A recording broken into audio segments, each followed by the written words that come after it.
self-care is not selfish. It's actually the biggest part of showing love that you could offer to your family, your friends, and your community. As women, we nurture and take care of the world. And so it's just so important to make your health, your self-care numero uno. So get around people who are going where you want to go and who are where you want to be. And that's exactly what I did. I wanted to be in real estate, so I got around people who were doing things in real estate that I wanted to do. So you might not be able to move things around or change what happened to you, but if you can change the way that you see it and how you're reacting to it, there's a way. Just do what you have to do. There's no excuse. This morning, I knew that if I didn't get up at 4 in the morning and clear out my emails and do everything that I needed to do. You don't want the government to dictate or a judge to dictate how your hard-earned sacrifice and wealth gets distributed to your family and your loved ones. Our culture is embedded in American culture. There are people who come to America and engage in American culture, which is Black culture. So Juneteenth is really about Black culture, and it's about celebrating us, celebrating the different diasporas of Black people, even the dialects.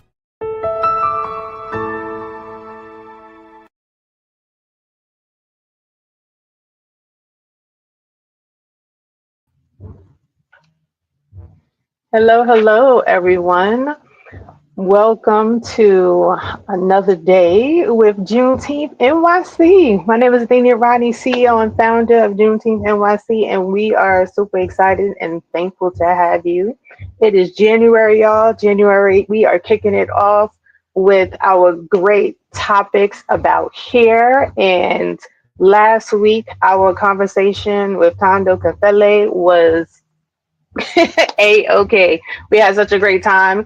We talked about so many things, so many challenges to the hair industry, so many nuances that are happening, especially with the idea of the hair show that he and I and Makiba are producing for February 15th and 16th. It is planning to be really dope. We have some great sponsors that are in the place, and we're still working on bringing on some more. We have some amazing speakers. We're looking forward to that competition at its highest. So today is like no other. We have a barber that we're going to have in this space, and we're going to be talking to about hair on the male side and the female side, because females get their haircuts too. But there were some conversations that came up that I definitely want to dive into. But before that, I want to introduce to the stage our speaker for today, Mr. Terrah Barber. With over 15 years of professional barbering and customer service experience, Terrah is more than a barber. He's an educator, a mentor, and cultural shifter. I want to learn a little bit more about that, what that means. Born and raised in Queens, woo to NYC area, and it's so funny because we both down in Georgia and we're both from New York, so love that. Now living in Georgia, he has used barbering as a vehicle for empowerment, economic literacy, and community connections. Terrah is also the host of the Razor Sharp podcast, which I watched last week, where he spotlights barbers, beauty professionals, and industry leaders while pushing real conversations around growth, ownership, pricing, and legacy. So I want to say thank you for joining us, Terrah. I know you have a busy schedule. I know we've been we've been playing phone tag, we've been texting back and forth, but thank you so much for your time. And I'm going to jump right into the conversation. So talk to me. What is a cultural shifter? What exactly does that mean? Well, first and foremost, let me just say thank you for inviting me on to have this great conversation. Cultural shifter is a person that see things that's in their industry, and they want to change the way that the culture is moving for something that's positive instead of something negative. I've been doing this barbering thing for over 15 years. I've seen the ups and downs in it, and I've seen some things that need to be corrected. So there's conversations that's being had And a lot of times there's underlying issues that we don't know that's going on, but for some reason people tend to bring the awareness to me and my platform, and I'm able to um ask these questions or bring these topics up that a lot of people don't want to speak about, and then from there we're trying to figure out ways to correct it instead of just letting it go on. I love that, and I think that's so important. I mean, we have the shows, the movies that came out. Queen Latifah did when we talk about like the conversations happen in the barbershops or in the hair salons, right? Where Mhm. cultural conversations where we're changing the narrative. I mean, my favorite movie, Coming to America, is like in the barbershop where they change and they having all kinds of conversations and talking about like what's happening in the world. So I totally get that. And I love that you're utilizing your space as a barber to also be what you call a cultural shifter in that conversation. So I want to jump into your topic a little bit. And then I remember what you had talked about with Dando Kafele the other day that really stood out to me. And that was the music, especially because I got music in my background and the Mhm. types of music that play inside the barbershop. So I can get into that just yet, but just prefacing so that you know that's where we going. Okay. Um, but do want to start off with the whole like I have two boys, and then my husband, right? So yep, and from New York, we used to go to the barber shop. It used to be like $30 each with a tip, probably about 40. Now we going in and we walking out, we spending more than me getting my hair cut. Mhm. So can you talk to us a little bit about what the things like? So I just feel like the market has corrected itself to a point where there's more conversation about how much money barbers are charging and how much money barbers are making. You know, since the pandemic, there's been a shift. And what occurred was during the pandemic, when everything was closed, there was barbers and stylists out there that was taking the risk to still be able to cater to their clients that needed to be groomed. And from there, it came to the conversation of, well, I need to be paid more for what I'm doing. So there was barbers and stylists that was going out there during during the epidemic um, of of the COVID virus, and they was going out there to provide these services but charging more. So a typical standard haircut used to be $35. Now I got to come to you. There's more things that I got to purchase, like masks and gloves, more sanitary items, so that I can make sure that I'm not contracting the virus or even giving it to to my client. So those things came into a factor when it was the price. Now I gotta pack up my tools. I gotta come to you. I gotta be more protected, gloves, masks, all of those things. And then I have to travel back. So we're focusing on wear and tear on vehicles, gas, and time. So it went from a $30 to a $35 haircut to now anywhere from $50 to $100 just around that time to provide a service. Once everything opened back up, the price is up and stuck. We're not going to go back, right? So we're going to continue with that price point and keep it moving forward. And it's only a 1% in the beauty industry right now that is charging a premium price. Every barber out there is not charging $100 for a haircut.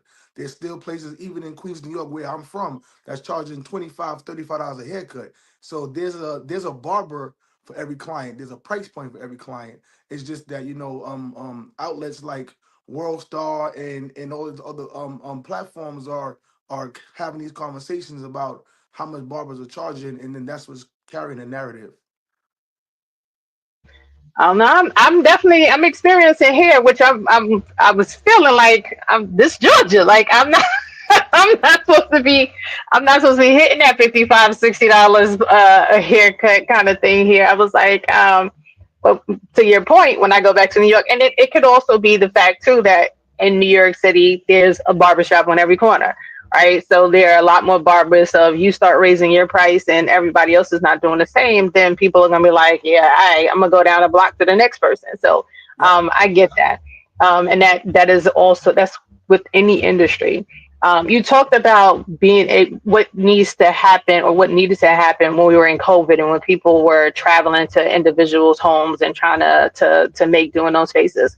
What are some costs, so to speak, that people are not necessarily aware of that goes into when someone's getting their hair cut and they're in the salon?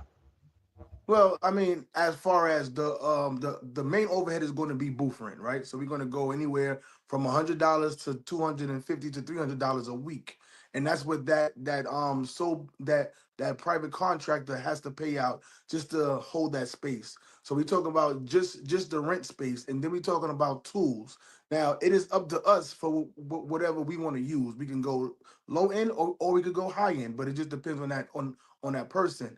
But on average, tools are ranging anywhere from 150 and up for premium tools that you need to use. I mean, there's shears out there that's $1,000. There's clippers out there that's $200 to $300. There's trimmers out there that's 150 to 275.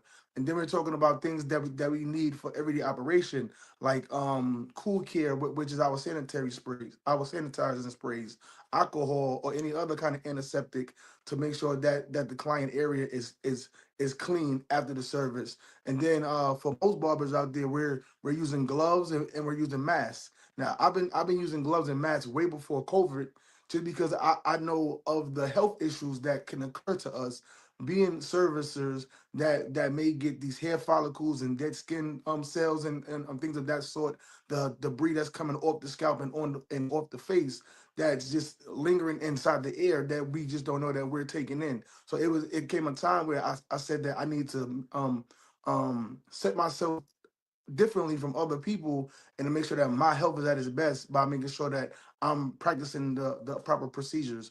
So those gloves go anywhere from $6 to $12 for a pack of 100. Masks, of course, you can get on Amazon for like $50. Excuse me, for like $10 for like a pack of 50. That should last you some time. But we're ranging, if you just calculate for the low end on the person that's providing the service, they're spending up to $1,500 to $1,800 a month on just those small things, just so that they can provide a service.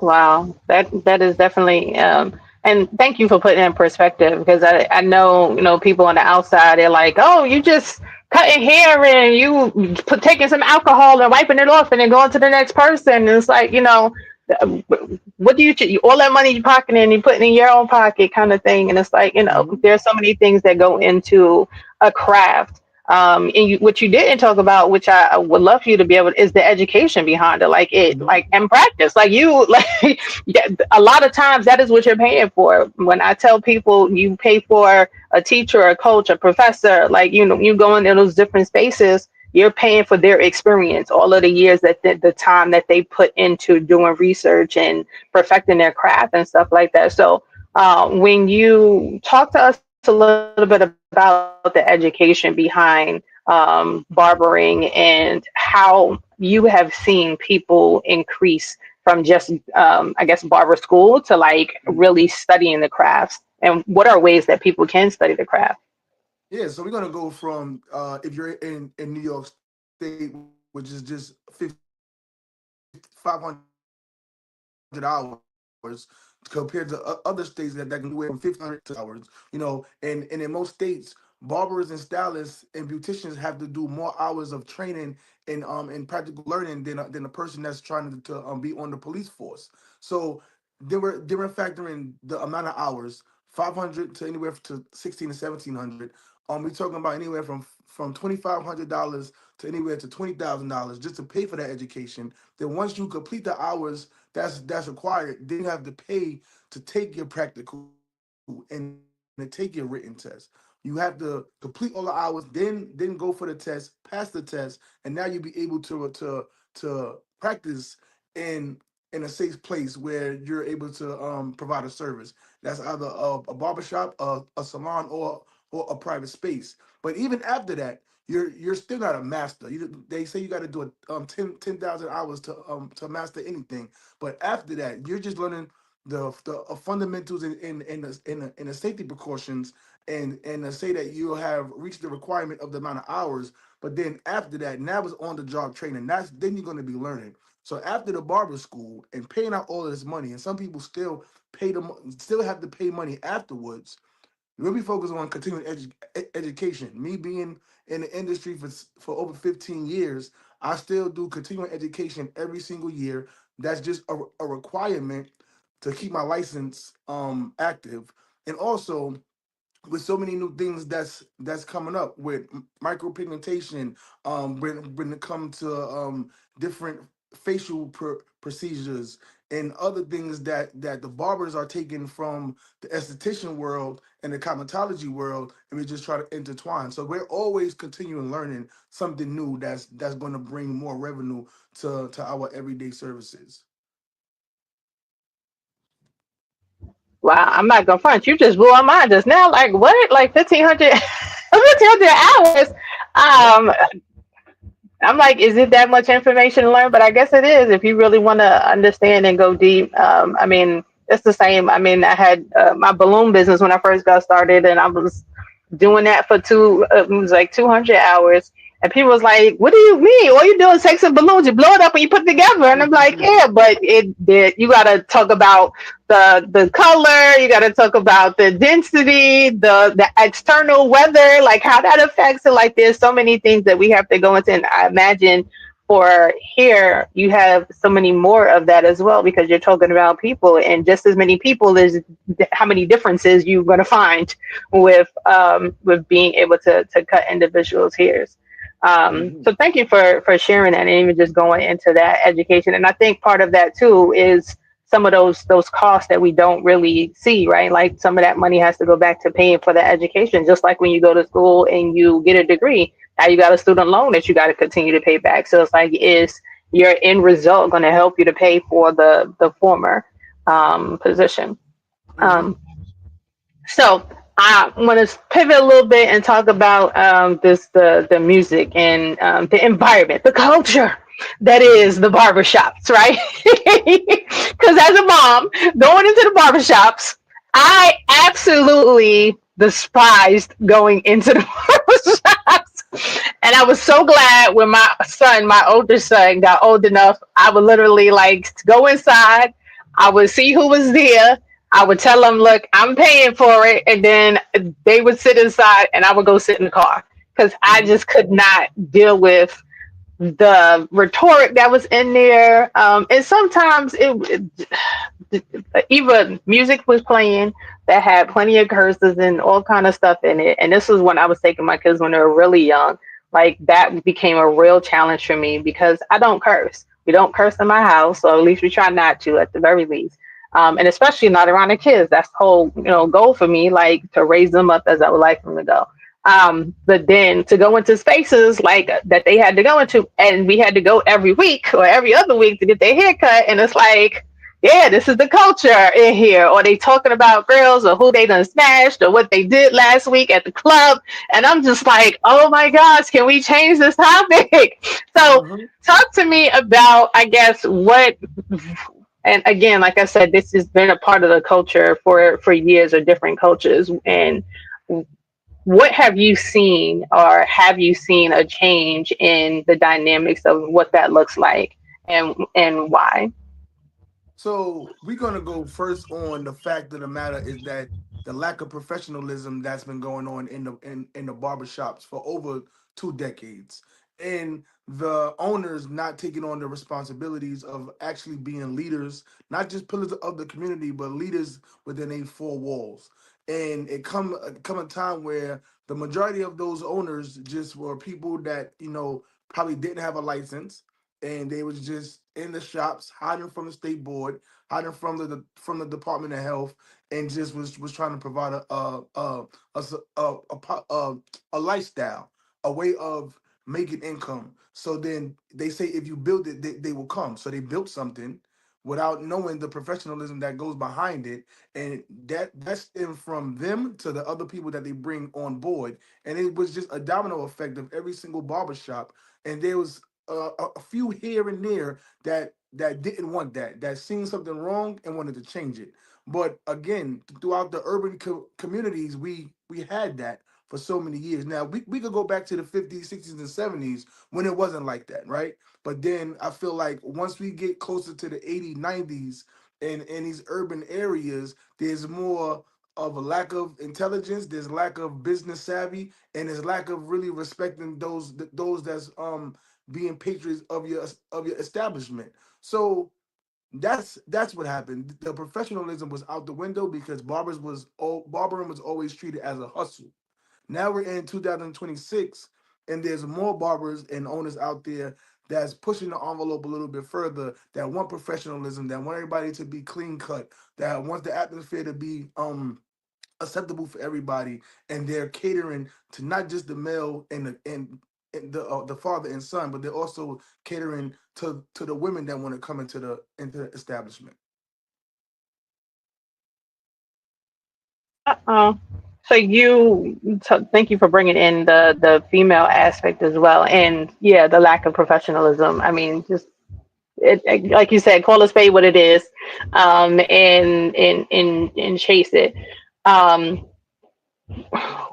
because some people felt like this was not a space for them. I felt like more females also got into the industry because they were like, I no, I want to do, I want to make sure my child's here, my son's here is taken care of. So I'm gonna do it, and I'm gonna just do it for other Mhm. ladies as well. And then you have now some of the salons that were doing haircuts.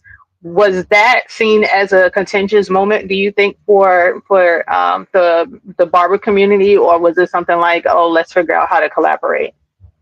I just feel like, like you said, there was moms that just felt like, they don't want their child to be in that atmosphere, so they take it upon themselves to go out and either get some carnet clippers from Walmart, start practicing these things, and then that became something that they was more interested in, that they wanted to further that, bettering themselves and maybe even taking on barbering as a profession.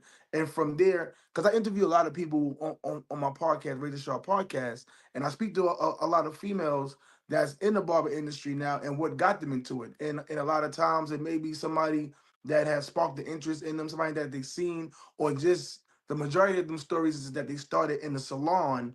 Either their mother or their grandmother, they would just go to the salons, but then that pushed them towards seeing other things and going to barber shows or or having children of their own, and then taking their children to the barbershop and say, you know what, I like what they got going on here, and maybe I can do it. So that just sparked a whole movement of women that wanted to be in the barber industry, which was good because we need that. We need to have a difference of opinion. We need to have a difference of perspective, and there's nothing like a woman's touch.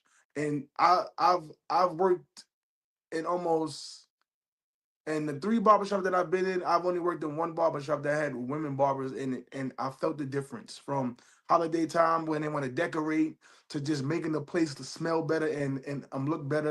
It was aesthetically pleasing, and they're more nurturing. And then that made us want to do better also. So I feel the dynamic changed the way things was moving in the barbershop. You had to speak a little bit differently. You wanted to be more respectful.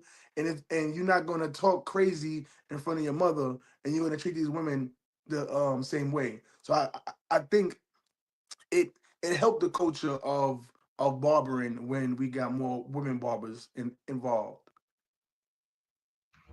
Like diversity, there we go. Diversity stand up, right? We see we even in our own culture, we have to have levels of diversity put in place um, so that we can homogenize it in a more respectful manner. So I like what I'm hearing, and definitely appreciate the fact that there were females in the industry that came in and they helped to change the game and make it a little bit more easier for moms like myself to kind of stomach the environments, right? So I Hmm. want to change gears a little bit, want to learn a little bit more about you and your platform. You just talked about the Razor Sharp podcast. So Hmm. share with us a little bit why did you start the Razor Sharp podcast? So Registrar Podcast is a podcast that catered to the young and old generation of barbers and stylists. It is the place where we bridge the gap, and is a barber beauty and lifestyle podcast that we started off with just having conversations about things that's going on in the barber industry and in the barber shop. And then it started to grow into something more when we're having great conversations about things that we want to change in the industry. So what I do is for over 15 years I've been highlighting different hair shows. Any hair show that occurs, small or big, I take it upon myself to go out there to see what's going on, highlight it for those that couldn't make it to those events. And while me doing so, I was able to interview a lot of um very important people and meet new people and just get their story. So that started, and then I would continue to stay in the barber industry, doing these interviews and doing these shows. But roughly around 2025 is when the Razor Sharp podcast started. But before that, I was already doing the same kind of format. I've been doing video editing for over 10 years. One of my OG barbers by the name of Kamal Nuru, from Levels Barbershop in Harlem, he had a platform which was called Barber World TV. And he started the barber battles in New York City. He was highlighting all of these different hair events like the Bronner Brothers and Proud Lady, and interviewing a bunch of barbers and stylists and giving us a understanding of who they are and what they bring to the industry. So once he stopped doing that, I just felt like I needed to take the baton and keep it going because it was needed in the barber industry. So from Barber World TV to now Razor Sharp Podcast, it's just the second installment of what's needed for the barber industry to bridge the gap. So since you brought us up, um, we're doing our show that's coming up in February with Kanda Kafale, the African Mhm. Intelligence Hair Show, right? So talk to me a little bit about what are your thoughts about going virtual? Like, I know that was something that we kind of had to do during COVID, and now um, times are also changing, and we have all of these challenges. Inflation is going up on everything, right? And it becomes not affordable for people to be able to participate, although they want to get their craft out there. Can Mhm. you share your thoughts about the African Intelligence Hair Show? Well, I'm so excited one to be invited to be a part of it. To just make sure that people are aware of what's about to occur in February, and that is going to be virtual. So, like I said, I go to all these different hair shows. I already have my calendar for the whole month of excuse me, for the whole year of 2026, and it's very lengthy of all of these events that I got to go to, and it's very costly. And I know that the conversation that's in the industry that not enough black people are not going to these events, and one of the reasons why is because it costs so much. So this being an event that they can have at their fingertips, and then after that, it's going to be available for them for 6 months to go back in to watch these different classes to really pinpoint the thing that they need to learn, to see who's on the who's having conversation, looking at the barber battle, and seeing who was and who became the top competitor and won the trophy. It's just so many things that I see from the actual in person shows that I go to. And because everything go by so quickly that you're not able to really enjoy it, there's a barber battle here, there's an education there, there's people selling products there, and then by the time you go, it go from 10 to 8 p.m. and you really got not that much stuff, but some you done consumed a whole bunch of alcohol, you done spend a whole bunch of money, and you really didn't really get to enjoy yourself to the magnitude that you thought you was going to be able to do. The majority of the time that I go to class, that I go to these events, I miss out on the educational classes because there's so many different barber battles and just networking going on. So with the AI natural hair show for February 15th and 16th, I know that I'm going to be able to take the time to really listen to what the panel discussions is all about. Pay attention to all the classes that I know I need, like to focus on the natural hair, locks, twists, how to keep the scalp in tip top shape, and also seeing who all these people are that's been handpicked to be in the presence of this amazing event. I know that you guys have done your research to who's very vital to really keep the education going, keeping the people aware and keeping them entertained for 2 days. So I know for a fact that it's going to be what is needed because Tondo don't play. He's the man when it comes to natural hair, and he has no fluff about him, but he's informed of what his people needs, and that's why I stand behind it.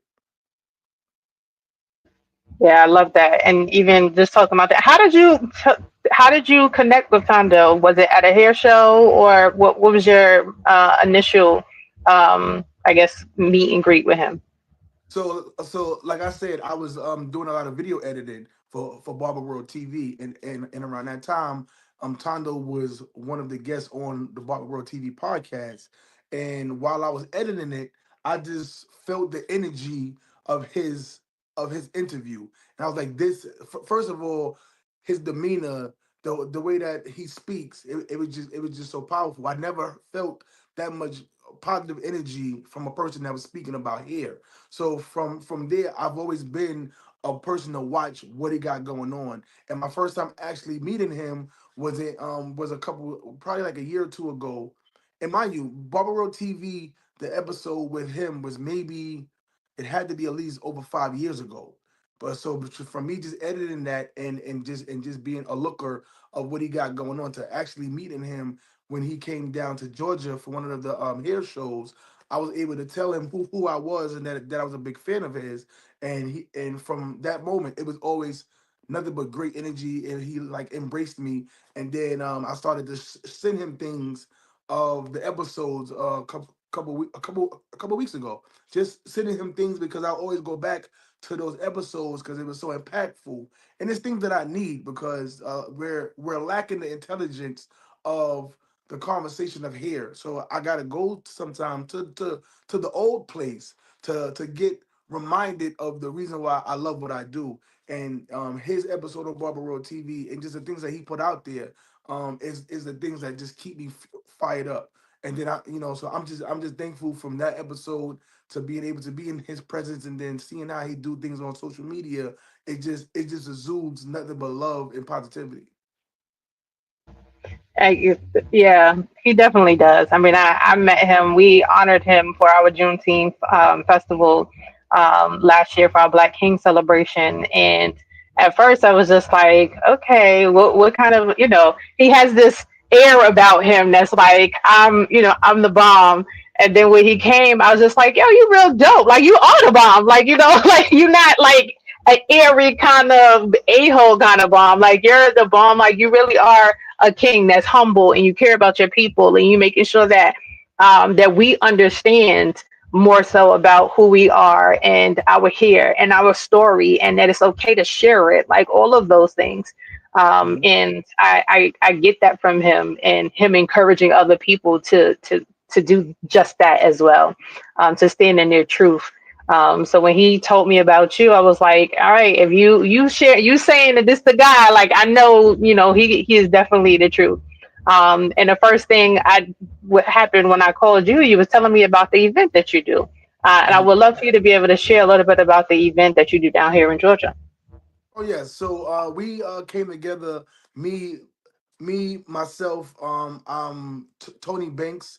We have Chop Guard. We have my supply guy ATA, which is Ray Scott, and we have my brother um, Icon E. We came together to create something called Phase and Fellowship, and Phase and Fellowship is a barber mixer that we do every third Monday of the month. That we come together, have a great conversation, have finger foods and beverages, and we just bring speakers that we believe are going to be very vital to what people need to further their career and to push themselves further. We have had speakers from barber schools. We've had barbershop owners. We have had people that do life insurance and want to speak about ways to build their credit. And it's just these conversations is needed to one. It's funny. People want to say that they're an entrepreneur but don't know what it consists of. So we're bringing the information that is needed for you to actually be a thriving entrepreneur, and you're able to really push yourself to your highest heights. So that's what Phase and Fellowship is all about. That sounds really dope. And sounds really cool. I'm sorry that I missed it, but I do hope that I can make it to the next one for sure. Mhm. Is there a cost for people to attend this event, and where does it typically happen? Can you share a little bit about that? So we're moving towards a membership base soon. We just got all our ducks in a row. Our we just did four consecutive installments starting from September. We did our final one for 2025 in December, and our first one for 2026 is January 19th. So again, we do it every third Monday. So people need to get in now while it's free. Because once that membership comes, it's going to be one that's not going to be something that's going to break your pockets. But we believe that anything that's free doesn't get really focused on, but when you put some money towards your investment, then you're gonna pay more attention to where your money is going and why. So we want to put a dollar amount on it because it is priceless information, but we always got to put a price on something. Very true. People do not value things that they are not. I call sweat equity. That sweat equity is not a part of. Hmm. I completely understand. We could sit there and we could do platforms and things like this, and it's like where we want to make sure that our community is getting information. But then once you start to cap it, and it's like, oh, you got to pay. Then now the people up in an uproar, like, oh, why we got to Hmm. pay for stuff like this should be free? Why we gatekeeping and da da da da? And it's like it costs money to put these productions together. Absolutely. So money has to come from somewhere.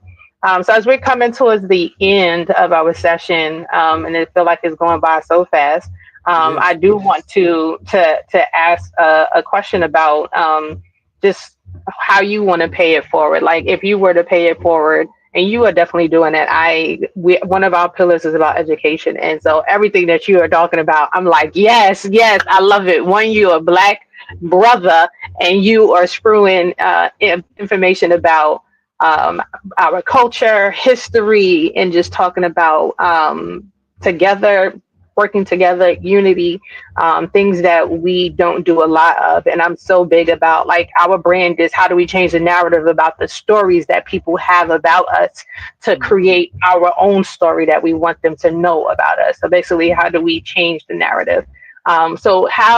What would you say to up and coming barbers who might be struggling or not really sure about their worth? What would you say to encourage them on this journey? I just feel like mentorship is very vital.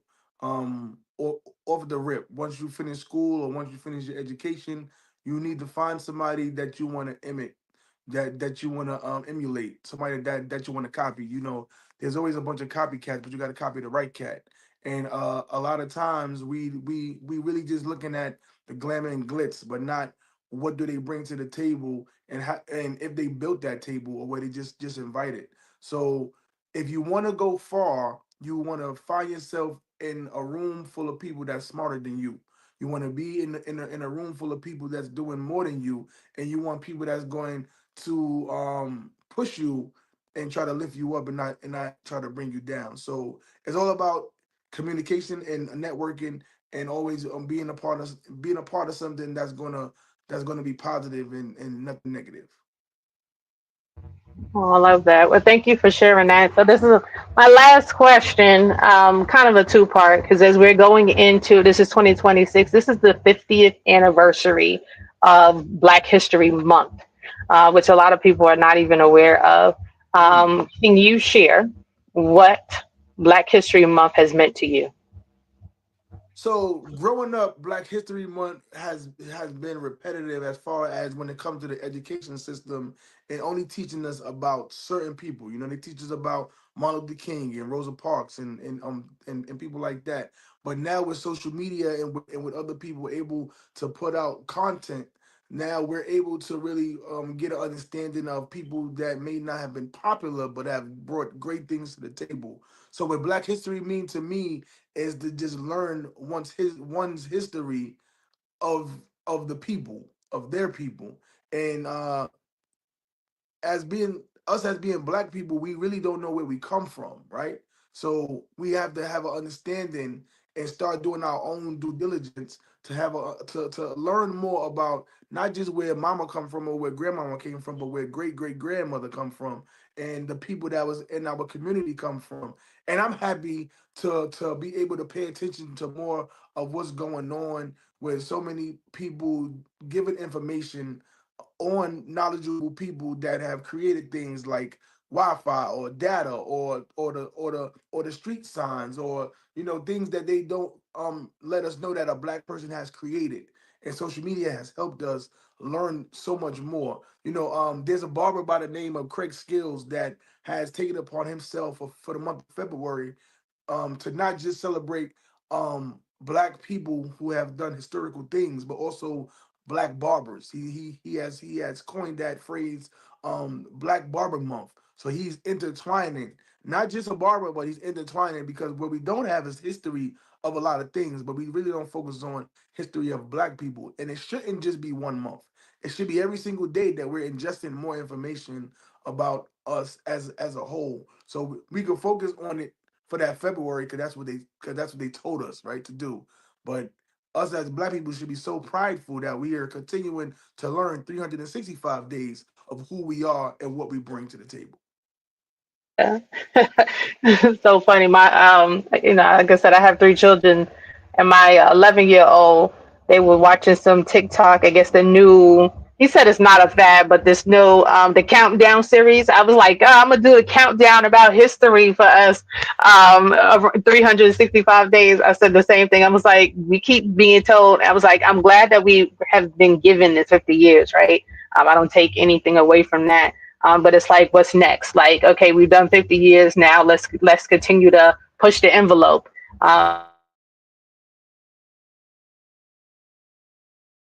And we have with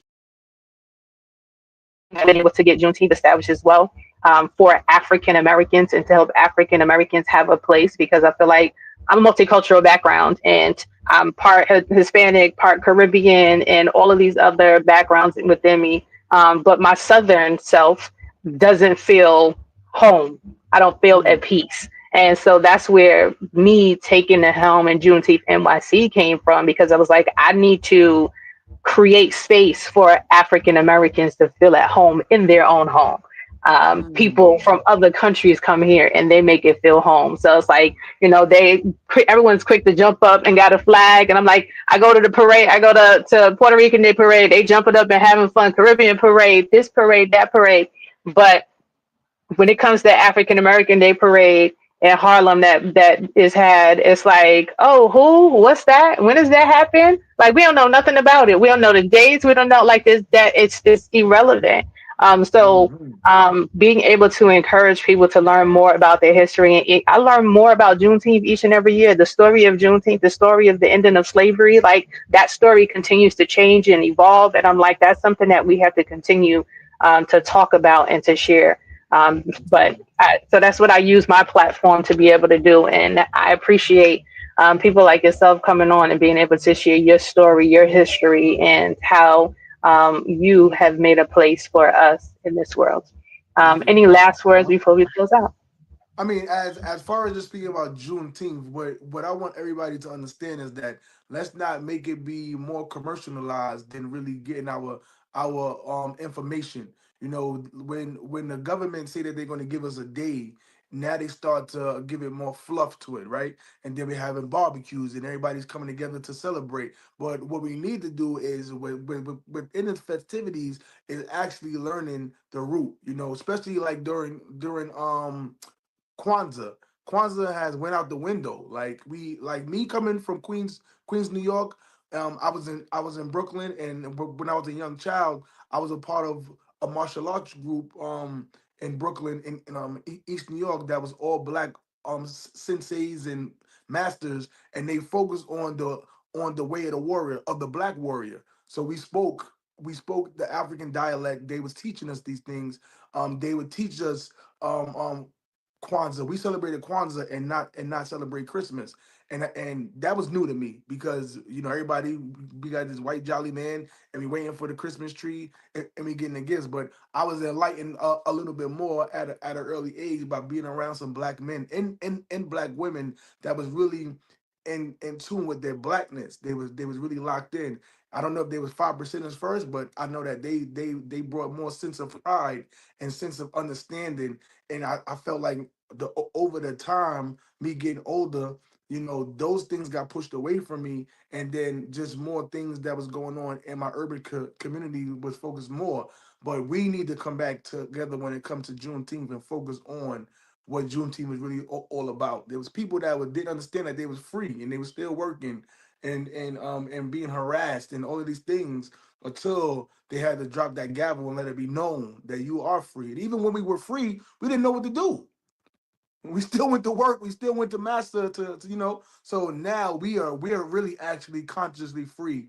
We're mentally free. We're physically free, and we need to continue to Juneteenth NYC bringing awareness to what is really all about, and is very needed. New York is totally different than Georgia. New York is like you said, you're in the South, but you don't really feel it that home. When I go to New York, there's so much black power in New York compared to Georgia.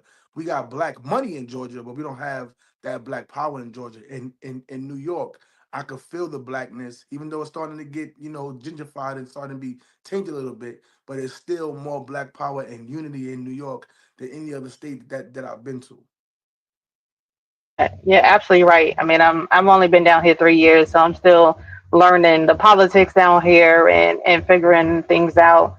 But you're very right. It's still, like I said, you would have thought it's the South. So, this is where we mostly add, but it's like that migration up north really did a thing, and everyone going up north and kind of fleeing and being in that space and yeah, so the culture down here is people are starting to remigrate back. And so, I mean, I think every other person that I speak to now in Georgia is from New York or from up north somewhere. Nobody from here. Nobody. So I'm just glad for that too. And it's funny you say that, because we migrated from the South to the North, learned what we learned, and did what we did. And now that we coming back down South with our mentality, with our hustle, with our grit. But they don't like that. But I feel like they need Absolutely that. not. They Absolutely. need for us to stand tall, to let it be known what we can do. And even though they don't like it, they see how we move and they can appreciate it because we're making things happen. Absolutely. And they see me coming, it was like, oh, Athenia gonna make it happen. Like, let's get her on. Let's get her in place. So I totally understand. And that's why I said I appreciate being around other New Yorkers to be able to have that same grit. Like we get in spaces and we like, all right, let's do this. Like, we're gonna sit here and him-haw about it. We're gonna make it happen and then keep it moving. And that's what I hear from you coming, what I hear that you have been doing down here. Looking forward to tapping in. We are working on doing a Juneteenth down here. We partnered with the New York Urban League and societies and NAACPs and all of those different groups. Down here is all about the groups. I've learned that too. So like you got to be tapped into organizations. Up north is kind of like, it's about the cliques, the businesses, and trying to figure things out. So again, like I said, I'm here. Let's continue to link up and let's continue to bring that New York feel down here to Georgia. No, that we ain't stopping. They stuck with us. Absolutely. Like we say in Eastern York, we ain't never scared. So let's do what we do. Well, Terrah, it was a pleasure. Thank you so much for your time and being here with us. I hope you got a lot of this, everyone who joined us. And we hope that you come back next Thursday as we continue our talk and conversation about hair, about black hair, about blackness, and all that we do, and all that we don't know about it as well. And some of the issues, the ish that goes on behind the scenes that we don't talk about. So we're grateful for this platform to be able to talk about it here, and continue to keep. So follow us, like, share, and let us know about topics that you want to hear about in the coming months. All right, everyone. Again, Athenia Rodney, this is Terrah Barber. Thank you again. Be blessed and much unity in the community. Bye. Peace out, y'all. From the roots of tradition to the rise of reconnection, where history meets the heart of Africa.